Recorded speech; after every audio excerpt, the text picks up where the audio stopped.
Hail and good night, good morning, wherever everybody's watching from. Hail and welcome to my channel. My name is Jesse. I'm the host here, and thank you so much for tuning in and watching. This is a live stream. It's an impromptu live stream. I didn't announce this. I didn't get anybody, alerted about this. It's very late where I am in this part of Midgard. But maybe there's some people out here that are subscribed to that get notifications, and I'm just trying to test and see who all gets those notifications. So if you're out there and you're watching, please let me know in the chat down below. See what we get here. Got one person watching so far. That's really awesome, considering that it is as late as it is in my part of the world. So whoever's watching, hail, thank you for watching. If you want to comment down below so way I can see who you are, thank you so much. So this is just kind of like an impromptu live stream, nothing to specifically talk about, just to kind of get some attention to the channel and to talk about things that are coming forth on the channel. Let you guys know kind of what things are out there that are going to be coming out here. All right, so check the channel information for the videos that I've already done. This coming video, the next video that's going to be coming out here on the channel is going to be a deity discussion. One of the Norse gods, goddesses, sacred figures that we find in our lore is going to be talked about this Sunday, and that is going to be Skadi. So I hope that you guys will join me live on Facebook to talk about Skadi. Looks like who we've got here. Nimki Bear, what's up? I remember you. It's been a while. Thank you for tuning in and watching. Hello there, Skylar. Thank you for commenting down in the comment section. I see you, so thank you so much. But as I was saying, guys, this coming day is going to be a discussion on Skadi. We're in the winter months. We're in the time of year where, it's very cold. We're feeling the bite of winter for many of us in various parts of the world.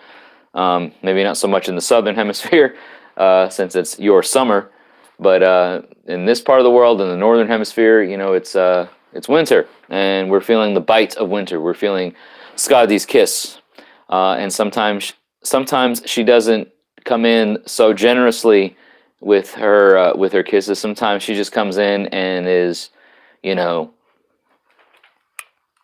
just really brutal, right? She has that essence, if you will. So we're going to be talking about Skadi this Sunday at 7 p.m. Central Time on the Facebook page. So if you haven't yet followed the Midgard Musings Facebook page, you can check the description of all of my other videos for that link. But if you just go to Facebook and search Midgard Musings, you will find me on Facebook, and you can like the page and select your following preferences. And whenever I go live or when I upload new content up there on the page, you will be notified there. If this is your first time watching me here on the YouTube channel, please right down here, click the subscribe button and click the bell notification that you'll see. It's a little bell icon. What that does is it notifies you every time I upload new content here on the channel. What I do here every week, or try to do every week, is share some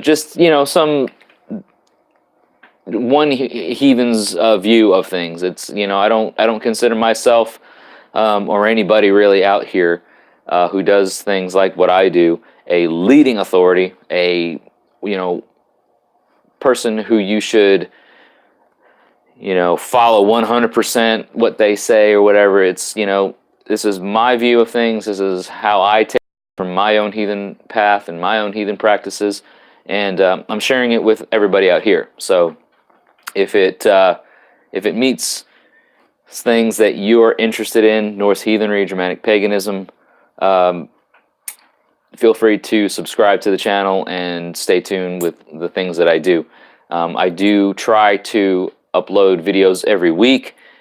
The deity discussion series, like what we're going to be doing this coming Sunday, is part of a mini series within my video catalog. Okay, I've been doing the deity discussion series now for quite some time, and I like to, kind of focus on a singular god or goddess within our pantheon of Icelandic, or not necessarily Icelandic, but like, the Scandinavian model of heathenry. Norse heathens, Germanic pagans. So I'd like to talk about the various gods and goddesses on a semi-regular basis, usually around once a month or so, amongst other things. So if this is something that you like, and if this is something that is of interest to you, please feel free to subscribe to the channel first of all, and then if you don't want to miss anything, click the bell for notifications. So I see 4 people watching, 2 people who have commented. Actually, Matthew Petrie is still online, so hail and welcome, Matthew. Thank you, Nimki. I'm reading the comments right now. Nimki says he tries to catch the live stuff. It does make things more interesting. I appreciate that, Thank you for watching. Thank you for subscribing. Thank you for following. Thank you for everybody who sticks around on the various social media platforms.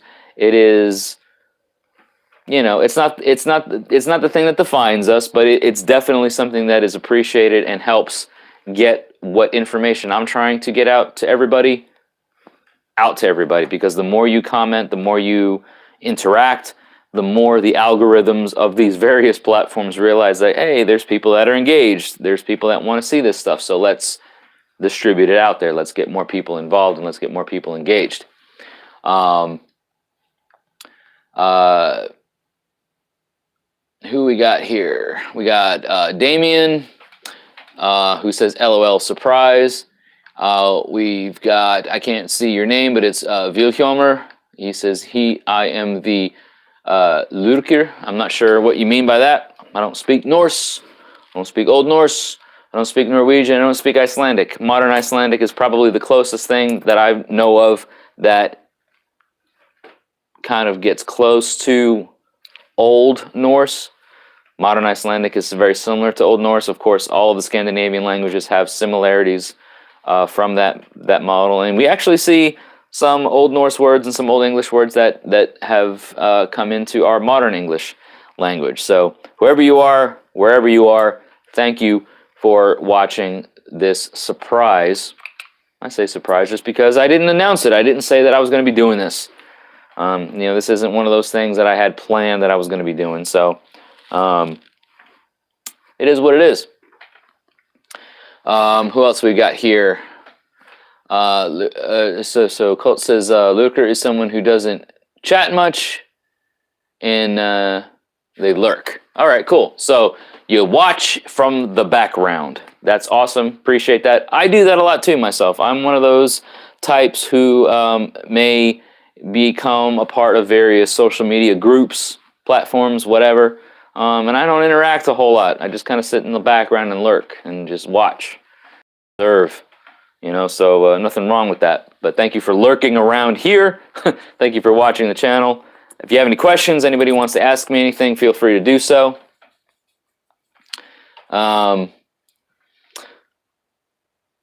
Do the same thing on Facebook. Yeah, exactly.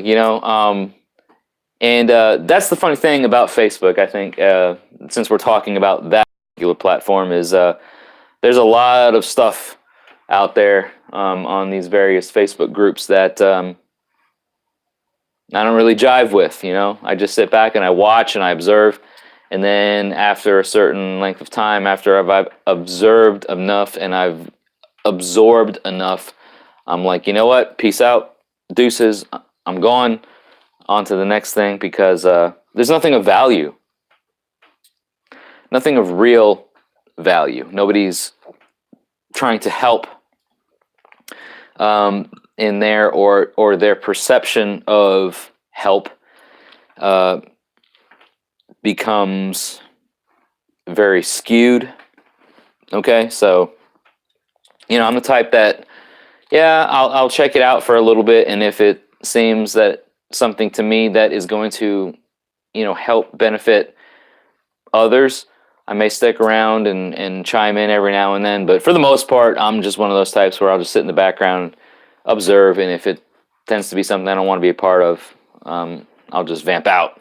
Who else we got here? Hey, Damian, welcome back to the channel. Says that he agrees and tends to watch the groups for a while.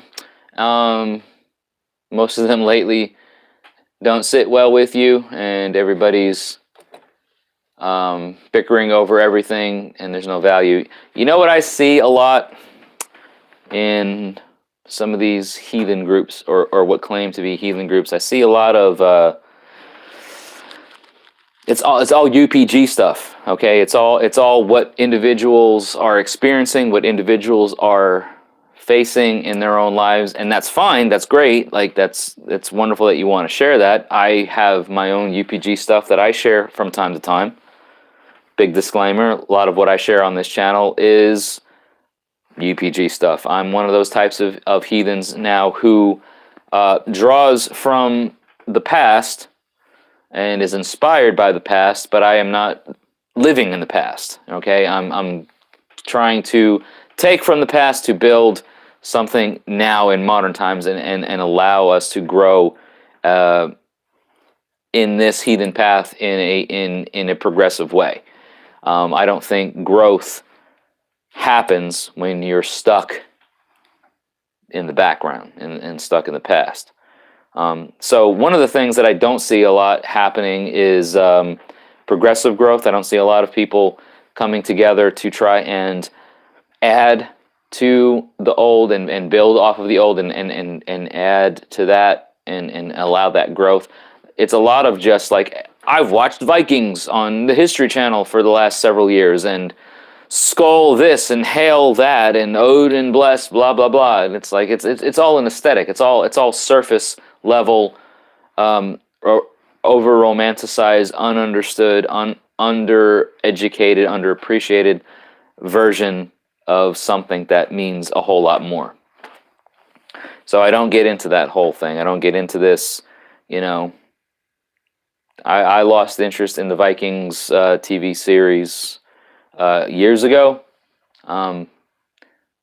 You can be entertained. You can be entertained. Watch what you want to watch. You can enjoy what you want to enjoy. Don't let anybody take away from that. But that's just not one thing, I got into it for the first 2 or 3 seasons, third, maybe fourth season, and then I'm like,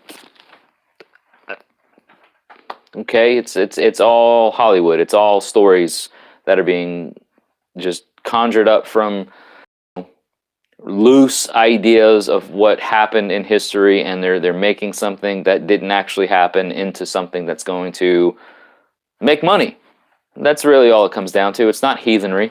It doesn't help me grow and learn this heathen path. But by all means, be entertained. Enjoy what you enjoy and like what you like. Nothing wrong with that.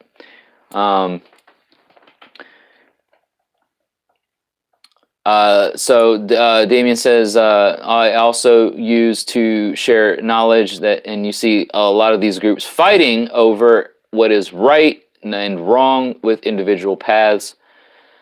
Hollywood-Osatru's, a team that you heard for those types. Yeah, Brosatru is another one. This big machismo attitude of you gotta raid and you gotta kill and you gotta be this, that, and the other. Here's the thing, guys. I don't criticize an individual's practice. I don't criticize, and I don't sit here and try to, and I've never pointed fingers saying, you know what, you're doing this wrong. You're not following a heathen way. You're not being a good heathen, because who are we? Who am I? At the very basic of things, who am I to sit back and say you're not a good heathen? Who are we, any of us, to say anyone else is not a good heathen? You're going to develop your own understanding of things. You're going to figure things out. You're going to learn things out at your own pace. And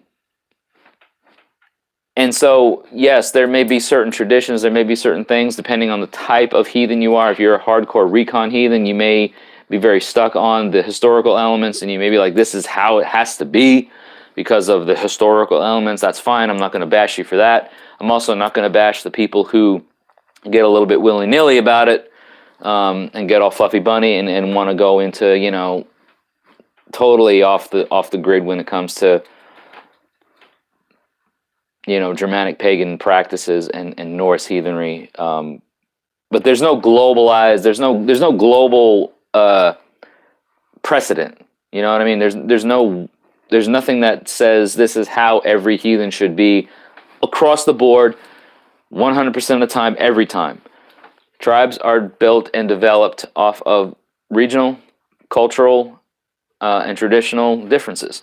So there's nothing that I don't see any value in fighting over it and arguing over, well, you're not doing this right because of this reason. You're not doing that right because of that reason. Look, if it's not your hall, it's not your call. I've said it before, and I've always credited Eric Shervin over at the Ravens Call for that, because that's his moniker, that's his hashtag, if you will, hashtag not my call, not my hall. If it's not your hall, it's not your call. Stay out of other people's business is the bottom line. And that's kind of, you know, where I see things at. So let me catch up to some of the comments. We had a comment and it says that you mean Loki and Thor aren't adoptive brothers that fought in the Age of Ultron. Hey, you know what? Sorry, in the Marvel universe, yes. In Old Norse lore, yeah, no. They are not blood brothers. If anything, they are uncle and nephew. So we got here, says he cut a dead tree down in the rain. A lizard ran out of the stump. Reminded me of Nidhogg. Nidhogg being the dragon or the serpent that gnaws at the roots of Yggdrasil. I can kind of see where when you were working in that aspect of the trees and this lizard appeared, that could be something that inspired you to think of that. Old Nimki Bear, yep, just an old bear making his way in the world. And as Damian says, it helps help watch others grow. Don't try to force them to walk your path. Is how I feel exactly, because your path is your path. You can't force others to walk the same path as you. We all advance and we all progress and we all process things differently. I've been a practicing heathen for a relatively short period of time compared to people who have grown up in it, who have been almost born into that culture and born into that practice. So the things that they've experienced and the things that they've learned, the things that they've developed have been, you know, for somebody like that who was either born into it or raised in it, is going to be a whole lot different than mine. You know? So it's not like we have dogma. We don't have things that are canon. I like to say a lot of times, you know, we don't have this one written underlying source of things. Yes, we have some medieval sources. We have things that are that have been documented on how people did things. So that's where we can kind of develop and draw our inspiration from.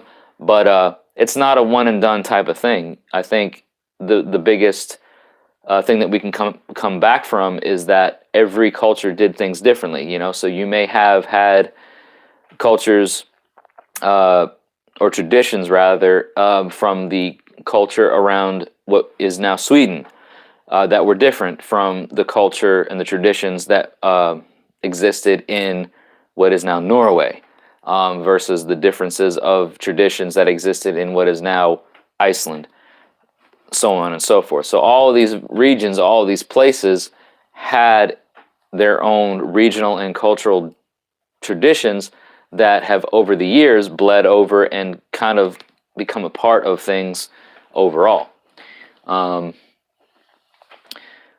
Reading some more of the comments, and let me see here. Damian says the only thing that we know is to be said is to honor your gods, goddesses, and ancestors. Also saying here, Rome had so much trouble in conquering Germania because we had no centralized governing body. It's our strength. And Nimke says also that you've always said that everyone knows more of the stories and lore, and you just are. You just am, as he says. I just am.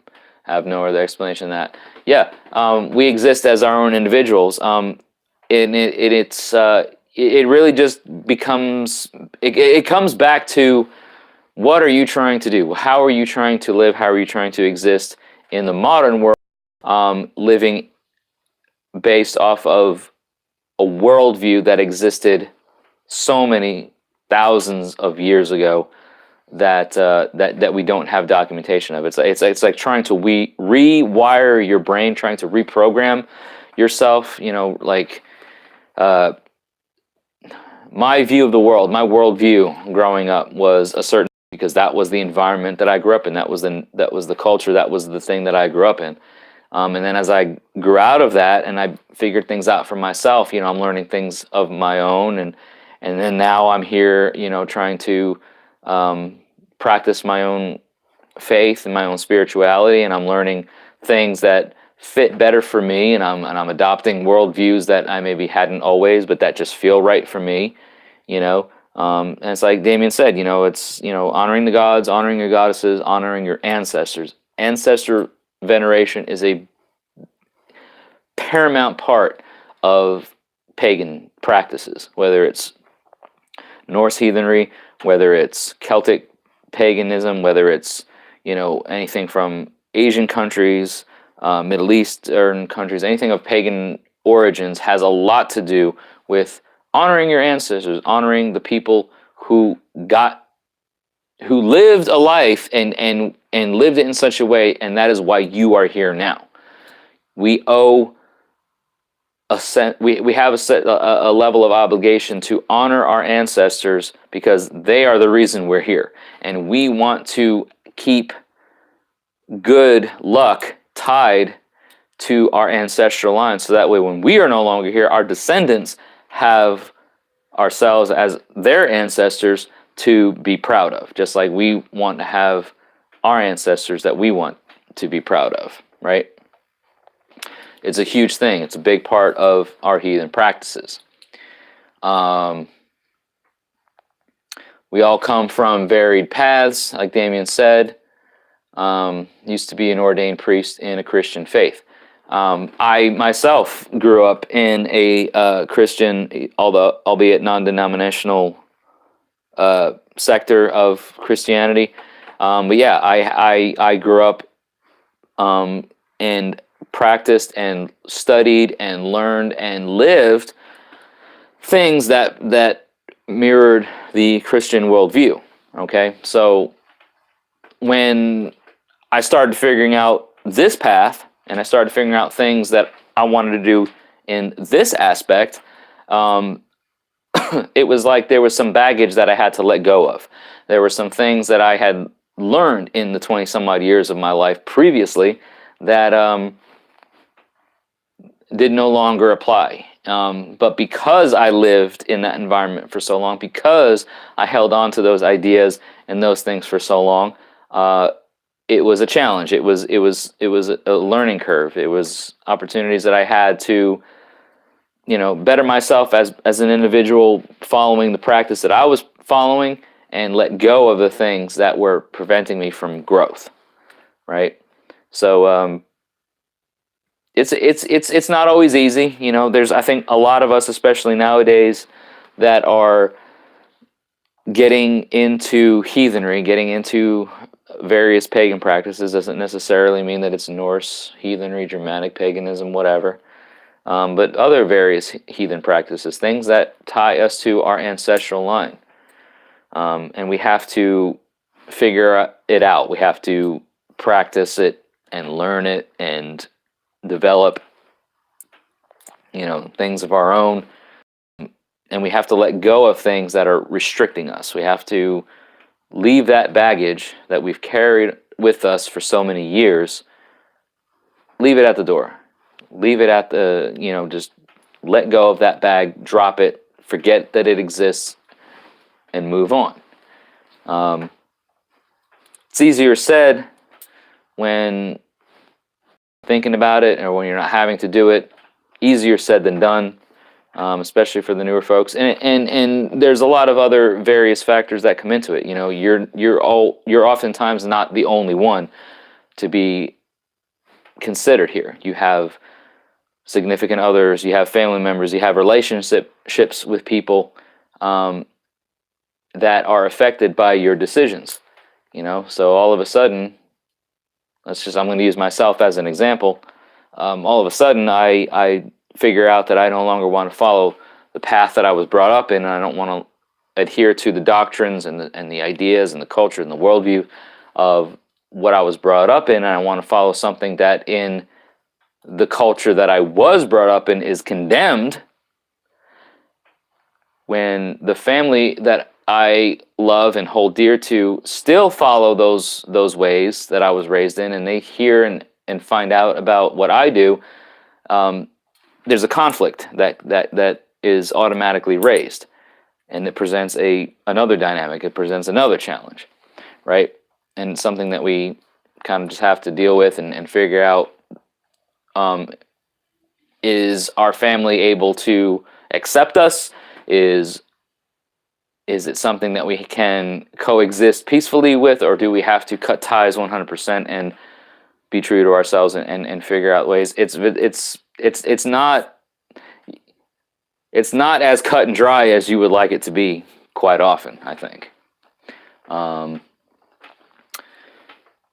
Let's see here. The early church perverted pagan traditions to encourage us to convert. The most recognized and enjoyable parts of Christianity are pagan. Been baptized twice, and it never seemed to take. And it's easy to, like Damian says, it's easy to pack your things than it is to let them go. It's easier to pack your things than to let them go. Yeah, and I can semi-agree with the sentiment about some of the bells and whistles of pagan practices that were kept to sort of entice people to convert. Hey, you can still do what you want to do. You can still practice your pagan traditions, but you're going to call it this, that, and the other now. It's going to be, the saints versus the gods. It's going to be this versus that. It's going, you know what I mean? So, and I've said for a long time, no disrespect to anybody that's watching this who has Catholic family members or people in their lives who are Catholic, maybe folks that watch this who are Catholic themselves, but I've said this for a long time, that Catholics are just pagans in denial. They are pagans who follow or adhere to things that use a Christian veneer. I've attended Catholic Mass, and seeing the rituals aspect of things, it's very pagan at its core, especially when it comes to the whole saints, various saints that they pray, things like that. Like, that is pagan, and it's just a Christian veneer. So if you're Catholic, you're a you're a pagan using a Christian veneer, and you're a pagan in denial. Again, no disrespect, but prove me wrong. Prove me wrong if you want to. So that's just my own idea and my own thoughts on Catholicism. Yeah, like you say, Christmas instead of Yule. We're getting into the time of year where a lot of folks are looking to observe Yule. Myself and the folks that are immediate to me, as far as our pagan practices, our Yule festivities and our Yule celebrations will not be in December. They will be in January. And if you have any questions as to why, I'm willing to answer those questions. But there's a lot of folks out here, a lot of pagans who will observe Yule around the solstice or solstice time frame of the year, which is coming up next week. So the end of next week and going into the week after that. So within the next week and a half to 2 weeks, we get into what is called the solstice time of year. But for me, in my individual, the pagan practice that I focus on, and the folks who I'm closely tied with, our Yule celebration will not be during the solstice time that everybody likes to focus on or observe.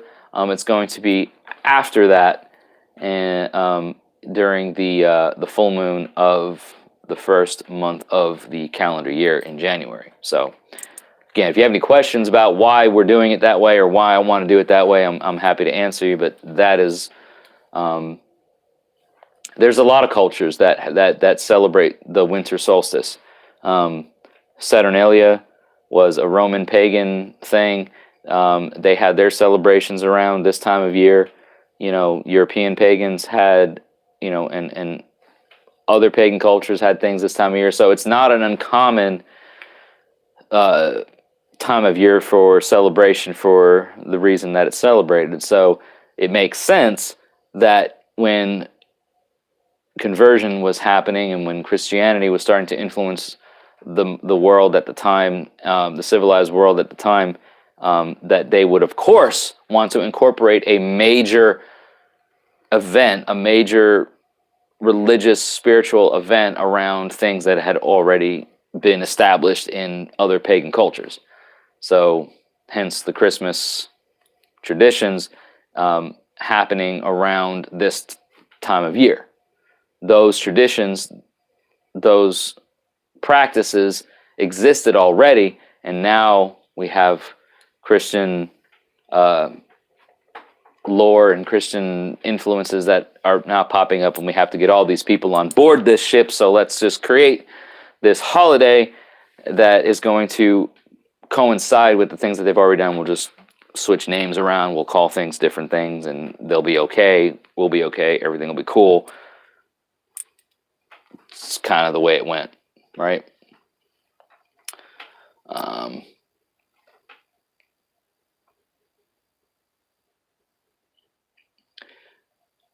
Yeah, Damian. So asking if I don't mind sharing, why is that? Is it and Yellow says, is it based on traditions like the lunar calendar?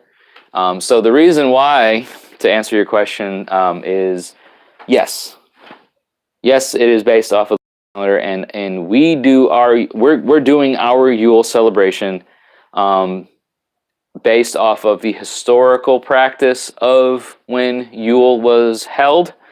Yule was historically not a 12-night long thing like you see a lot of pagans practicing nowadays in modern times. It was historically held for 3 nights, which is how we're going to be doing it. And it was held on the first full moon after the winter solstice. So the first full moon that happens or that occurs this year is going to be on the weekend of January 9th, 10th, something around like that. And we will be celebrating and holding our Yule festivities on that weekend for 3 nights in succession. So we will have a feast, we will have bloat, we will do sumble on the first night, and then the rest of, after all that is said and done, after all the official business is done, the bloat, the ritual aspects, the sumble and all that, then it's just going to be like, hey, it's party time, right? Like let's enjoy it. Let's welcome back the warmth. Let's look forward to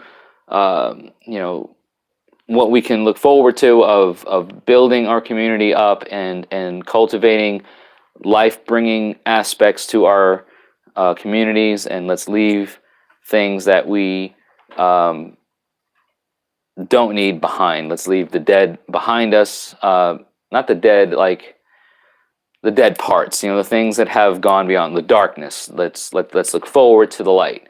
It's a very cyclic thing, but that is the reason why I choose to observe Yule the way I want to observe it, and the way we want to, observe it, and when we want to observe it.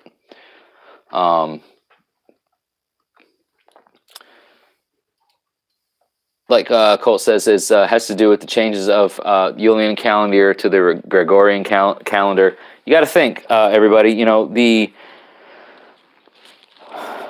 ancient, the arch heathen times, they didn't have the calendar like we have now. Like they said, the Gregorian calendar that we have, 12 months of the year. The months were divided up by lunar cycles. So Yule and some of the other holy tides, historically speaking, were not held on specific dates every year. It wasn't like every year on December 21st through December 31st, that was when Yule was held. Dates were irrelevant. It was all based off of lunar cycles. So whenever they hit that point in time, whenever that full moon hit, that was the time that they did their thing. That was how they kept track of time. So that's the reason why I choose to have Yule during the first full moon of the year. It's the first full moon after the winter solstice, and so we're looking forward to lighter days, warmer days, harvest days, times when we can cultivate and provide for our families and for our hearths, for our clans, for our kith, for our kin. We're not in barren times. We're not in lean times. We're looking forward to plentiful times, and it's a nod to how our ancestors lived in those ancient times. Leaving the dead parts of us, let me read this comment, is a philosophical theory of how we can work with hell whilst still alive. Hell being the deity. I did a video, a deity discussion video, either earlier this year or late last year. It's probably late last year at this juncture. But yes, hell is not. Hell is a figure. Hell is a place in Norse Germanic, Norse heathenry. And hell is Hel, not Hell. It is not a place of torment. It's not a place of punishment. It is a place for the dead to reside in the afterlife. It is a place for our ancestors, for us to live eternally amongst one another and have ease and peace in existence. I did a video, like I said, on hell, and the idea or the concept of the afterlife in Norse culture is very complex. It's not a cut and dry sort of thing. The parts of ourself, the parts of our soul complex, where parts of us go when our physical self dies.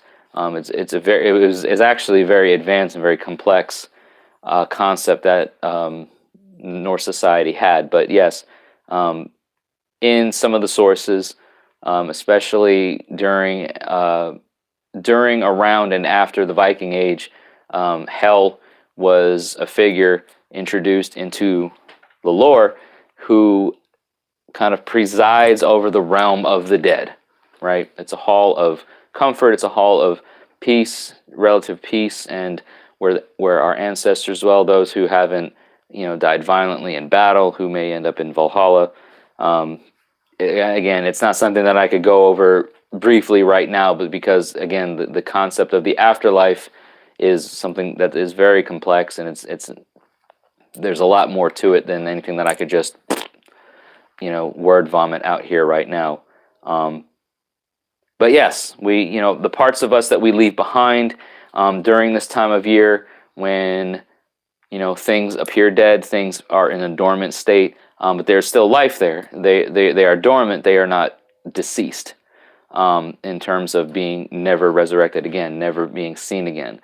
The cycle of life continues. That cyclic aspect of things is something that was very familiar to our Norse ancestors, and they understood that at the end of a cycle starts the beginning of a new cycle. And so what we're seeing in the time of year that we're coming into is we're seeing the end of a cycle and the beginning of that cycle, starting something new, right? So yes, the hell aspect, communicating through or communicating to our ancestors, those in the realms of the dead.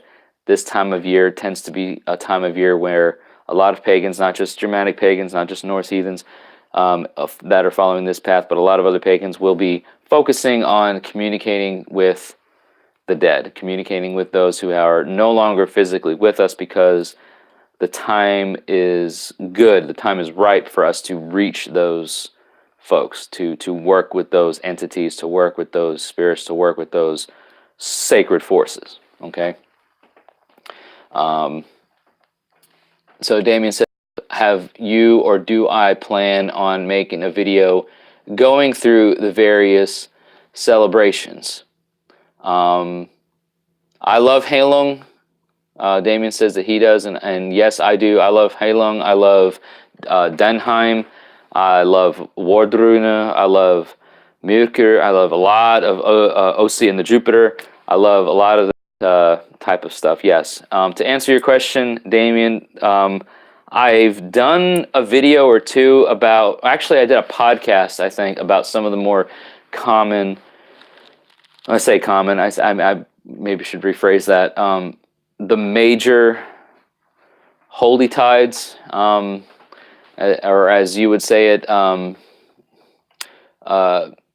various celebrations. There's a lot of minor celebrations that come up in pagan cultures that have bled over into this also true path, that don't have any historical backing. But I guess I would like some feedback. If you guys would like to see a video of me talking about the major holy tides, the major celebrations that were historically held versus the ones that are being held now in modern times, and how it's kind of all fits, I'm happy to do that. But what it really boils down to is what kind of pagan practice are you following? Are you following a more historical, reconstructioned version of heathenry, or are you trying to incorporate ancient traditions into modern times? There are some hardcore recon heathens who will strictly and only observe the three major holy tides that are attested to in the sagas, that being Yule, Sigurblot, and Winter Nights.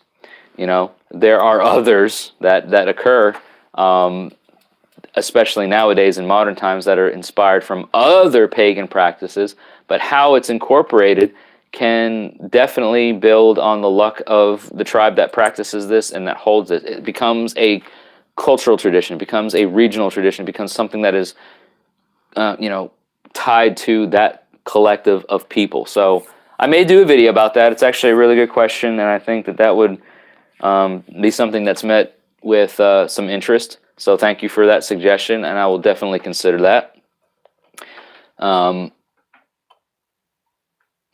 Pagan playlist options, like I said, Denheim, Wardruna, Heilung. I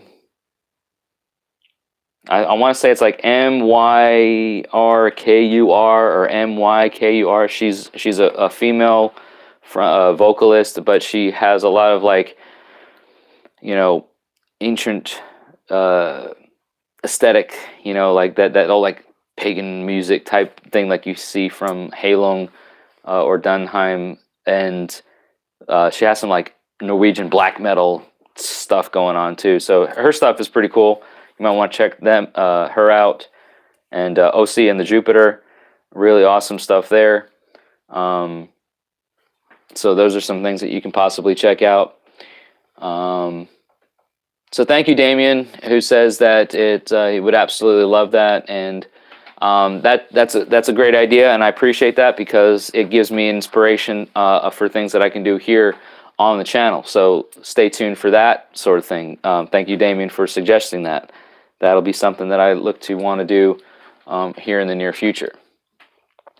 So that's going to do it for me, everybody. Thank you so much, everyone, for watching. If you haven't yet subscribed to the YouTube channel, I would greatly appreciate if you do.